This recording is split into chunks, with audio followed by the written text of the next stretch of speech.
சின்ன மருமகள் அடுத்த வர எபிசோடில் பார்த்தீங்கன்னா தமிழ்ச்செல்வியோட பிறந்த நாளை கிராண்டாக செலிப்ரேட் பண்ணலான்னு சொல்லிட்டு பலூன்லாம் வச்சு டெக்கரேஷன் பண்ணி கேக்கெல்லாம் பாட்டி வாங்கி வச்சுருப்பாங்க. ஆனால் சேதுபதியோட சித்தி இவளுக்கு அதுக்கு இந்த கொண்டாட்டலாம் அப்படின்னு சொல்லிட்டு திட்டுவாங்க. சேதுபதியோட சித்தியும் அத்தையும் பார்த்தீங்க அப்படின்னா நம்ம உயிருக்கு போராட்டிட்டு இருந்ததுக்கு இவ தான் முக்கியமான காரணம், இவ கூட போய் தான் நமக்குலாம் அப்படி ஆயிடுச்சு. அப்படி இருக்கும்போது இவருக்கு பிறந்த நாள் ஒன்று தான் கேடான்னு சொல்லிட்டு பார்த்தீங்கன்னா எல்லா டெக்கரேஷனையும் கழிச்சு விட்டு கேக்கெல்லாம் கீழே தள்ளி விட்டுருவாங்க.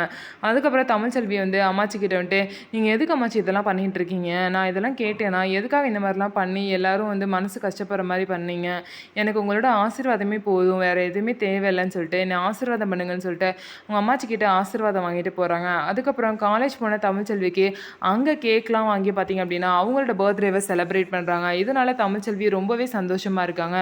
இன்னும் சரி தமிழ்ச்செல்வியோட தங்கச்சி பார்த்தீங்க அப்படின்னா சேதுபதி கிட்ட போயிட்டு நீங்கள் அக்காவோட பிறந்த நாளுக்கு என்னென்னலாம் பண்ணீங்க, ஆனால் இப்போ அக்கா பார்க்க கூட மாட்டீங்க, அவளுக்கு விஷ் கூட பண்ண மாட்டீங்க, நீங்கள் கண்டிப்பாக பிறந்தநாள் முடியறதுக்குள்ளே அவளுக்கு ஏதாவது பரிசு கொடுப்பீங்க அப்படின்னு சொல்லிட்டு சொல்கிறாங்க. நீ தேவையில்லாமல் ஏதாவது நினச்சிட்டு இருக்காத, நான்லாம் அப்படிலாம் பண்ண மாட்டேன், தேவையில்லாமல் கற்பனையில் இருக்காதுன்னு சொல்லிட்டு சேதுபதியும் சொல்லிட்டு அங்கேருந்து கிளம்பிடுறாரு. இதுக்கப்புறம் என்ன நடக்க போகுதுன்னு சொல்லிட்டு வெயிட் பண்ணி பார்க்கலாம். நம்ம வீடியோ உங்களுக்கு பிடிச்சிருந்தா நம்ம வீடியோவை லைக் பண்ணிக்கோங்க.